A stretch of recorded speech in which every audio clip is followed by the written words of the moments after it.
We've all got our stuff. We've got challenges to overcome, hurdles to get across, and sometimes they seem impossible, but they've been done by others before and we can learn from them. When you come from a whole other country, when you come with nothing and you build something great, that's someone you need to learn from, and that's someone we're going to talk to next. Izka Gonzalez on Purpose Under Pressure.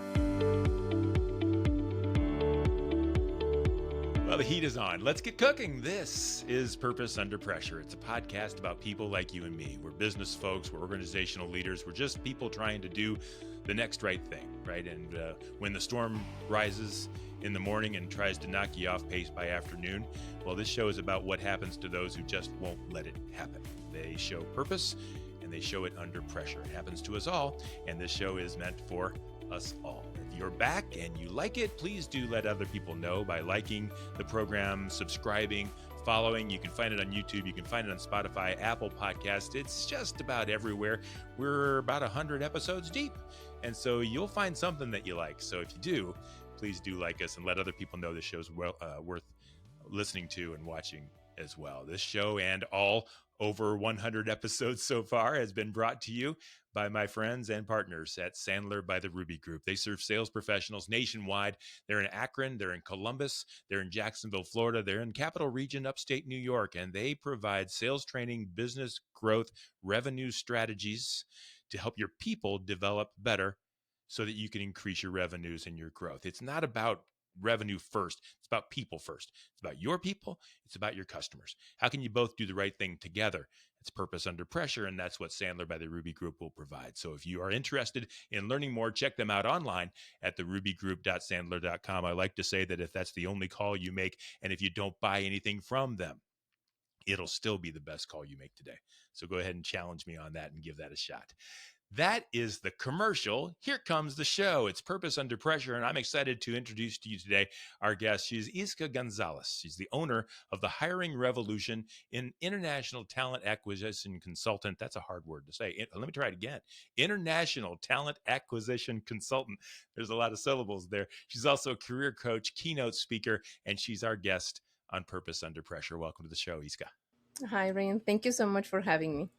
I'm really glad you're here. I'm very interested and have been for a long time. I've served on school boards with career centers. I've worked with businesses trying to hire. I've worked with people trying to get hired.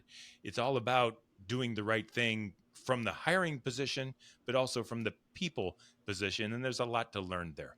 I'm also interested in your history as an immigrant coming in, starting your own company and succeeding in that, because that is incredible as well. So let's talk about that. Can we talk a little bit about your purpose, why you do what you do, who you are, what makes you the best at what you do, because that's why we do Yeah, it. And of let's let course. people Yeah, well, meet Izka Gonzalez. perfect. Thank you. Yeah, well, I was born in Mexico City and I moved to the United States 8 years ago because I fell in love and I married. Like, honestly, I was like, it was never in my plans to move to the United States. I studied international business and I was working just because it had to be in recruiting. So talent acquisition, I would say, is like a fancier way maybe to say recruiting. So I Yeah, was working recruiting for, is a lot easier. That you could have told me it's that easier. at the beginning of the show. Yeah. I'm a recruiter. So I was recruiting for, like a 500 Fortune companies. And I was in different industries and I love what I was doing, mainly for Latin America. So I was working a lot from Mexico, but hiring for different industries, companies, regions around the world. And then I stopped because I left my country. I decided to move here and I wait like for all my legal paperwork. So once I got my green card, I started working honestly right after. Once I got my green card, I started working in a manufacturing company for the automotive industry. So I was in charge of recruiting for Latin America.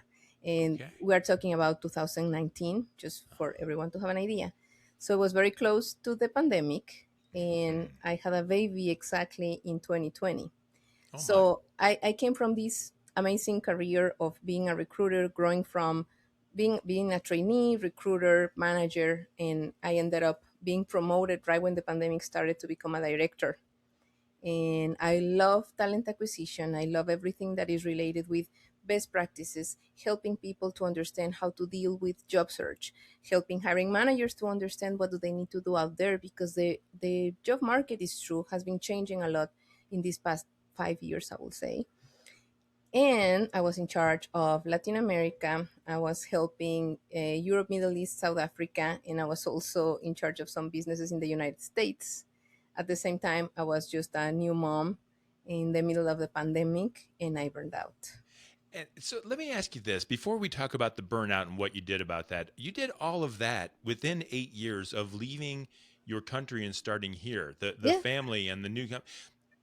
I feel like it would have been harder. I can tell there's more pressure to come, but that's fast success in what I think would be an almost insurmountable challenge of leaving my home, my maybe family. I'm assuming Hmm. my company, my culture, my country, my culture, and starting over.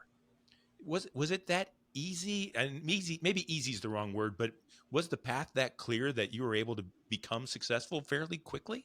Yes, thanks for mentioning that, because I think in my brain I tend to, like block that part and go Mm. to the nice part. It was hard. It was like, I would say, a year. No, I will just go back a little. I used to visit all the time here, like in Cleveland. So I come from Mexico City, nice weather, warm, but I was always coming during the winter. So my main surprise here was that there's a summer. Yeah, So, and it's oh, beautiful, there's but yeah, summer. it's cold too. Yeah, you're Yeah, right. like, oh, there's a summer in Cleveland. But I think it was the first year while I was waiting for my green card and I was not working in corporate. It was the first time I actually stopped. I was always working since I was in college. Mm. So that pause, it was like, what am I gonna do? Like, I don't have friends here. Thankfully, there's like La Plaza, so I can go get my food, Latin food.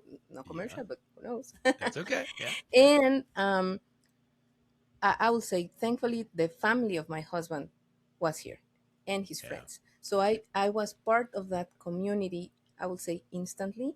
But I have to say, I was like a lot, um, I would say alone is a word. Like, I was here at home, he was working, and I was just like figuring out at some point what to do. I started like, at some point, I was like, I need to work, but I can't work. So I'm just gonna start using LinkedIn more and be in contact with previous colleagues and managers. And Yeah, it was like, in a way, it was a long year to wait for actual work. yeah. And I also realized how much focused I was only on work. Like, the social part, when you're an immigrant, can be hard if you don't have a community.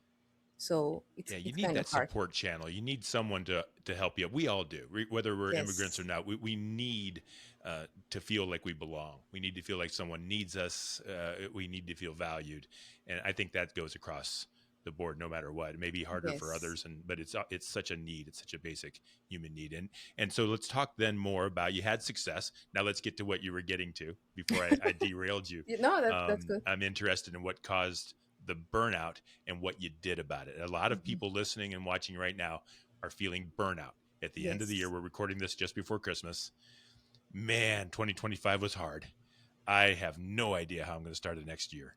Like we're burnt out, right? We're tough. Tell me more about that. Yeah, and this is exactly the time, going back to recruiting and stuff.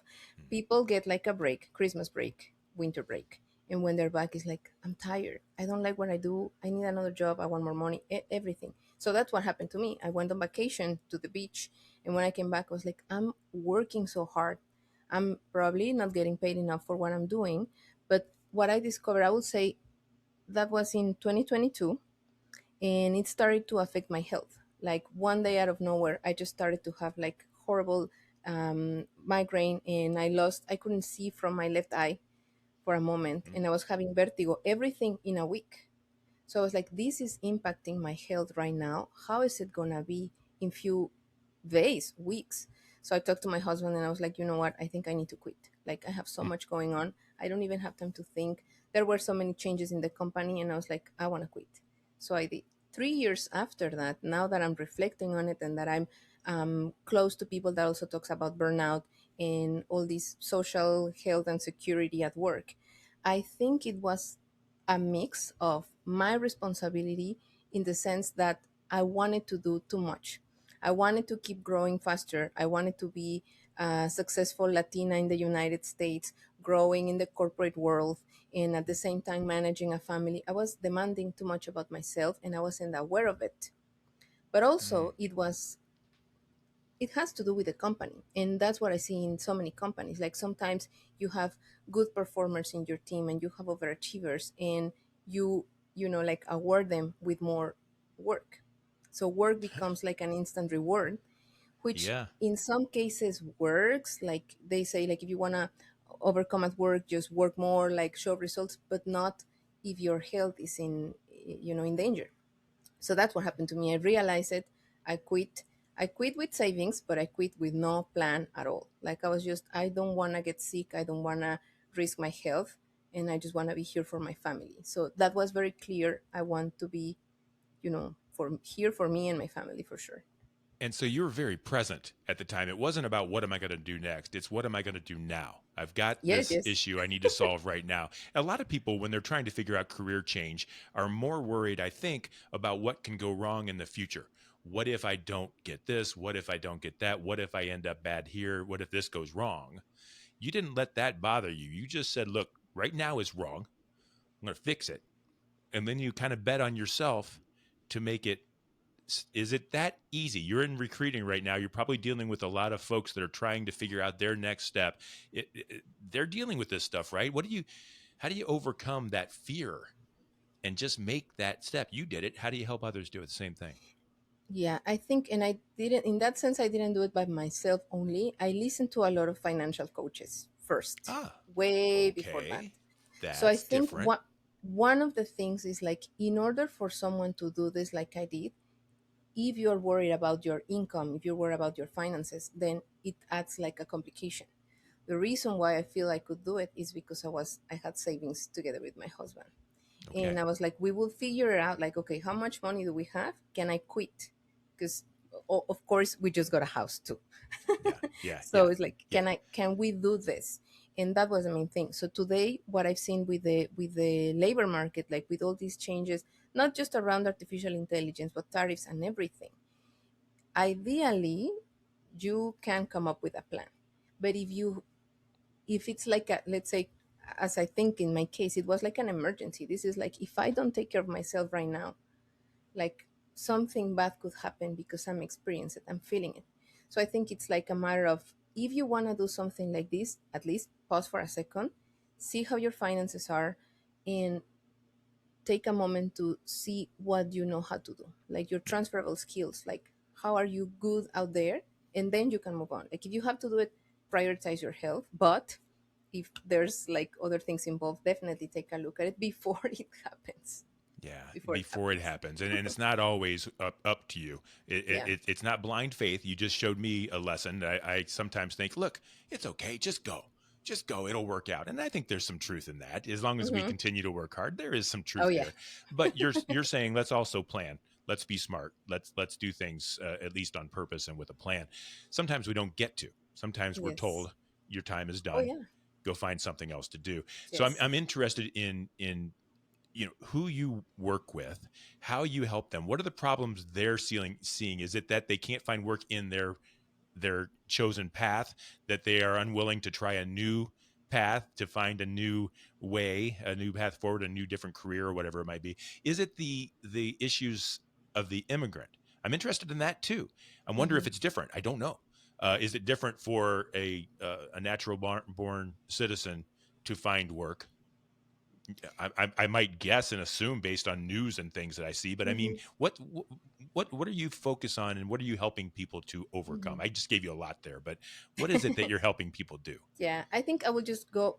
I will explain something important. Big part of what I do is create content. So what I do is educate people on best practices for job search, but also for recruiting, and how the world is today moving mainly on LinkedIn. So I started, what happened is like when I was burnout, I was like, I just want to quit corporate. I don't want to know anything about it. I want to become like a wedding planner. And right after I got pregnant again, so I was like, maybe I cannot start planning weddings. So what can I do? And I started creating content without even knowing that there's a creator economy. I did, like 3 years ago, I didn't know that word. I You didn't just know that started word doing it, and there existed. it was. I Okay, just yeah, went. Yeah. So it comes Creating from, content for who? For businesses to hire, to recruit? honestly, I just started like putting out what I was feeling, because Huh. the main platform I knew was LinkedIn. In my Mhm. head was like, it has to be so hard to have a YouTube channel, and it has to be so hard to be like an Instagram person. And I went to LinkedIn because I was like, oh, I know LinkedIn. I didn't know you can post here. I'm gonna start just doing it. And that's how I did it. I was like just writing. First I started in English, but then I was like, Spanish is my natural language, so I just want to do it in Spanish. And I started writing, and a month after that, I heard about that creator program on LinkedIn, and they reached out to me, and I started like understanding better the platform in terms of how can I help people out there. At that point, I didn't even think of monetizing it at all. Hmm. So I I was love just that. helping because I was a recruiter struggling finding talent around the world. And I had friends and family that really struggled finding a job. So I was like, what is missing is this part. A lot of people doesn't know, they don't know how recruiting works. And I can tell you because I know from like big companies, of course, never, like sharing anything that it's on a DNA, NDA or something, but Yeah. sharing best practices that we can actually find everywhere. So that's what I was doing. And because I shared how it works, people start asking me, like, can you coach me for an interview? Can you check my resume? And then it's like, can you hire people from us? And I was like, I didn't want to work, but work started coming to me. And I was Yeah. like, oh, maybe I really need to create, like, I want to create an LLC. And this was like quick. So I started creating content on February 2022. And in April, I had my first contract. Like they hired me to be a recruiter for a SaaS company that is based in Boston. So I Mhm. was like, I didn't know that could happen, that I could set my own rates, that I could set the way I was working, that I was Wow. traveling and working at the same time with my family. It was like so crazy. And then I just continue. So from there, I was like, I create my LLC. I started to creating my services, my prices, like looking on how to do this better. And I started just having people. Mainly, I work with people in Latin America because I create content in Spanish, but I also have content in English and I interact a lot in English. So I have clients in the United States, I have clients in Europe. So they reach out to me because they want to navigate better the job search world, I will say. But at the same time, there's companies that see what I do, so they hire me to train their managers to talk about LinkedIn. They want me to help them, like hiring, because I work also like in my free time. I work Yeah. with a consultancy in Mexico City that works for Latin America, so we can help them. For example, a company in the United States that wants to hire someone in Colombia, we can help. So it's like based on all my previous 15-year experience in corporate recruiting, human resources, training, suddenly I was putting everything out there without even knowing. Then I realized, like, oh, I'm a content creator. I want to be professional. And I started learning more about it. So I love that. I help a lot of people, I would say. You help people, and that's what you do. I remember Steve Jobs said, find something you love and do that thing. Let that thing be your job. I'm paraphrasing. It's not always easy to do, but you did it just by creating things that you loved, that you knew, and sooner or later it turned into. It wasn't the purpose, but sooner or later it turned into a business. I love that, and I think that people can learn from that, and that kind of goes back to the idea of step out of the boat, have faith, it'll work out. I mean, sometimes you're led to do the things you're led to do. I'm interested in your position. So there's businesses that are recruiting and you're helping Hmm. them mostly in the international framework. Are you helping Correct. international businesses find international, or are Yeah, you like helping, how's that work? yeah, like mainly like my content, and I built actually a community that grew really fast for job seekers around the world. I have people from more than 20 countries join my community. So I do have a free community for people who wants to look for a job. But at the same time, people from companies see me. So I will say my main thing is to help people to find a job. Like either Okay. if they want to find a new job or if they are like thinking about it. And Okay. then if a company wants to train someone on LinkedIn, best practices of interviewing, like actual training, that's where I can come and help. Every now Okay. and then I can help hiring, but because it takes a little bit more time and I'm mainly with my kids, that's what I don't do that too much, but I still do it. Like sometimes there's like a small company that wants to start recruiting and they don't have the framework, they don't have job descriptions, they don't know how to start, where to go. That's when I can come and consult and say like, we need to fix a lot of things before you do this. Yeah. So in that sense, that's what I'm still have the international talent acquisition Yeah. consultant, because that's something I do all the time. And is it just you? It's me. I'm a It's just solopreneur. you. And Um, you're a mom and you're a wife. yes. Like, so how do you, I think work life balance is an important topic as well. Quickly, how do you handle that? Because you're growing in ways that you don't even know you're going to grow Yes. tomorrow. It's all coming at you fast, and yet your kids are growing up. Yes. How does that work? And I imagine your husband likes to see you every once in a while. So how does that all come together? Yeah, we realized. I realized at some point, like, oh, I also need time for myself, my Yeah, family. So I would we say forget that part. handle is the right word. Balance, it's really hard. Like, if I have to be honest, like, there's some times when I was just crying, doing dishes and crying and thinking I won't be able to do this any longer. Like, I Mm. don't know how I'm gonna do this. And at the moment I was crying, I received a message from a client that just booked like a meeting. I was like, okay, I can do it. So recently I started to think more like, for there's certain things where I need help.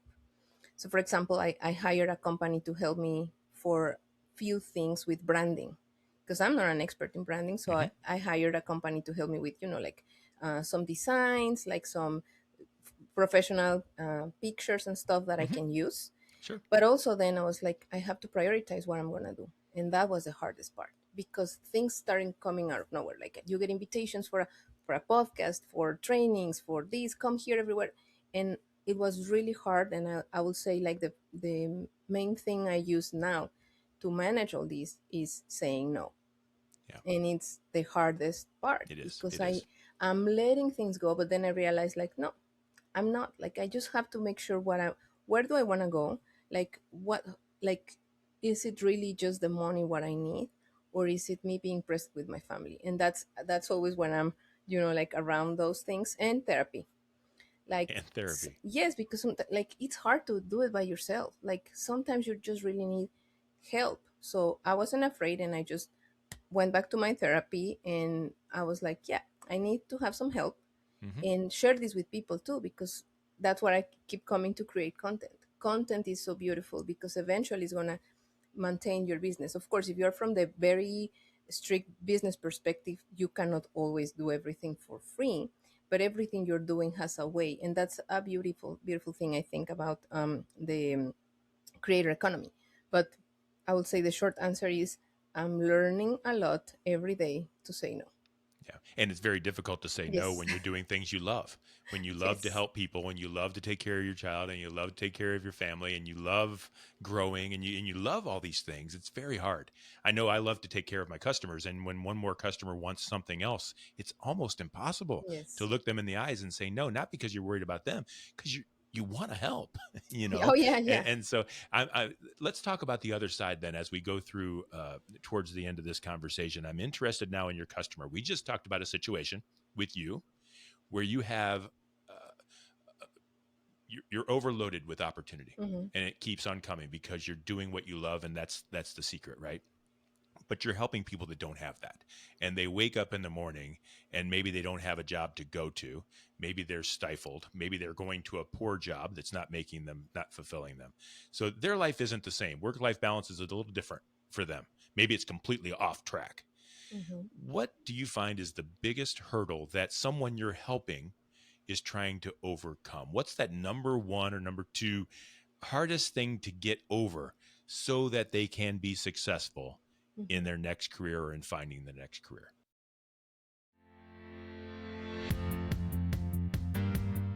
Everyone in the organization needs to know how to sell. Sales is the strength of any company. Whether or not you're in marketing, operations, or even finance, everyone has a strong shared accountability towards driving top-line revenue. Whether or not you're client-facing or talking over the phone, you're able to build a stronger level of rapport with the clients. Everyone in the organization shares that responsibility to know how to sell.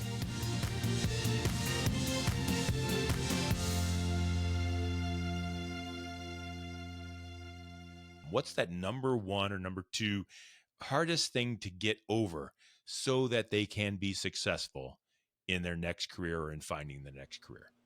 It's so interesting, because a lot of times every situation you describe is what I get.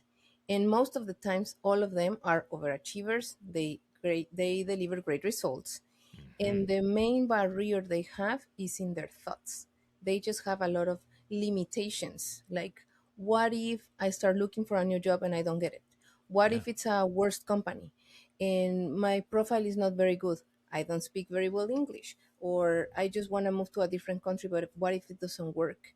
I Mm. already tried everything. And when we have a conversation, I'm like, tell me what you tried. And it's just two things. I'm like, well, this is all the things that you haven't tried. So I think it's a lot, and it's very interesting recently. It's like like an inner fight they have with their own thoughts, their own limits that they are setting up because someone said something on Facebook, on Reddit, on LinkedIn. And then I'm like, let's see the facts. Let's start tracking what you're doing. And then, like, honestly, like any consultancy, like any company, we need facts. Tell me with facts that this is not working. And then Mm. it's like, for some people it takes a little bit longer, others are like, "Ah, I didn't know that," and boom, they have a new job in 5 days. Other Yeah. people might have it in 100 days. But it's about of transparency, helping them understand how things work and what they can actually control. People tend to worry a lot of what they cannot control. I cannot control how many interviews you're going to have. I cannot control if a company or if a recruiter is ghosting you, but we can control like how you present your resume, how do you prepare for an interview, and how do you put your personal branding out there. So that's what we do all the time. I love that, and I love what you're doing. I have 100 more questions, but I want to ask this one. I've noticed a trend recently, and it's not a good one, and I don't quite understand it. Not so long ago, like it feels like days ago, maybe months, maybe last year, businesses couldn't hire enough people to stay in business. They Mhm. couldn't reach their projections. They couldn't hit their revenues. They couldn't do anything because they didn't have enough people. They were closing days because they didn't have Mhm. enough workers. Now all of a sudden I'm seeing recruiters like there's like this need or a lack of need. It's almost like people are complaining now. Here, let me get to the question. People are complaining that their applications aren't being looked at, that the AI algorithm is screwing them over. They're not getting seen. They're getting Mhm. ghosted. Like in the Mhm. market I just described, you wouldn't get ghosted. You could just show up and knock on the door and you'd be working tomorrow. But now it feels like we don't need anybody anymore. What's shifted? Am I misreading that? I think something that definitely happened during the pandemic is that some companies overhired. Some company, and if Mm, you think about it, if we go back there, there was a clear, always a clear, like light, I would say there. People were saying like, we don't know how this is going to impact the supply chain, for example, and how mm, is it going to impact technology, because there was a boom, everyone's switched to Zoom. So a lot of companies were like overhiring, and that's the result we see today with some of the layoffs, big layoffs like Meta, big layoffs yeah. like Amazon. And so that's one thing. Companies, sorry, that were not really planning well how to hire, and they don't really know very well how to distribute their workloads. The other Okay. thing, and it's very true, is that with the rise of artificial intelligence, there are so many things that can be done quickly, but also there's companies that are more aware of how to automate. So it's two different things, automation and artificial intelligence. But when you combine both, it's like, oh, now we can get rid of all of these. And then you have companies like Duolingo that wanted to go AI first, and then it's like, oops, no, we need people back. So it's like a lot of things happening at the same time. So it's a shift in the way we work, like coming back to the office, people that still want to work remotely, people that is quitting corporate, that there's like so many changes in the work culture itself, Mhm. that if you are not aware of it, like in I would say, like the World Economic Forum is saying it, like by 2030 people might have to be really like technology wise, or like they need to have more digital skills. Mhm. What is the people that is, like they're behind that? It doesn't really have to do with age. It can be like recent graduates that have no idea, and they are not even using AI the way they could. They are not even interested. You have 60-year-old people that it's teaching how to use AI. Yeah. So it's like this.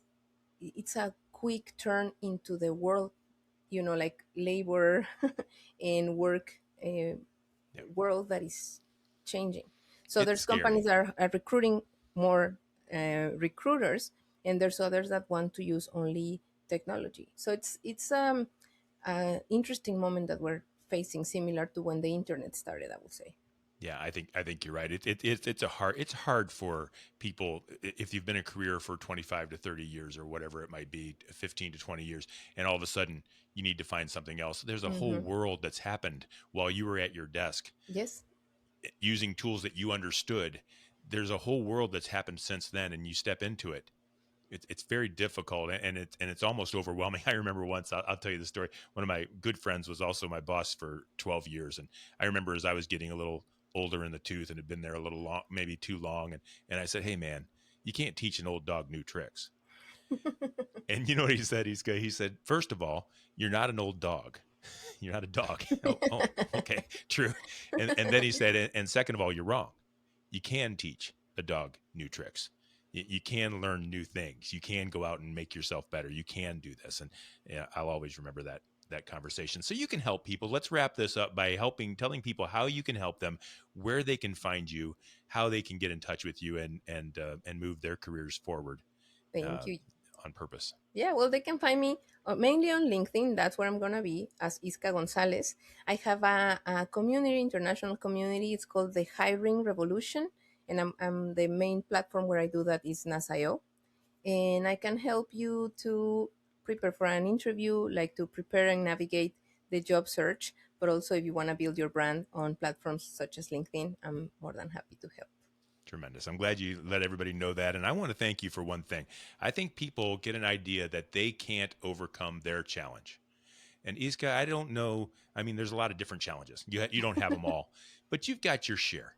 You came from Mexico City without anything, and built something, left it and built it again. And I think that's just amazing. And if we ever feel sorry for ourselves, I think we can look to you as inspiration that if she can do that, then we can do this. And I want to thank you for being vulnerable and open and sharing that story on Purpose Under Pressure. Thank you. That's what I would say. If I can do it, you can do it as well. I think that's true for just about anybody. Thank you so much. That is Izka Gonzalez. She is the owner of the Hiring Revolution. And if you're looking for her, you can find all of her contact information in our show notes. And I hope that you'll reach out. I appreciate her being our guest on Purpose Under Pressure. It's a show brought to you by Sandler, by the Ruby Group. Sellers are under pressure to perform. Sandler helps you to succeed on purpose. You'll find all past episodes of Purpose Under Pressure at brianmediastrategies.com/podcast and wherever you stream your favorite shows. We do this every week, and we will do it again next week on Purpose.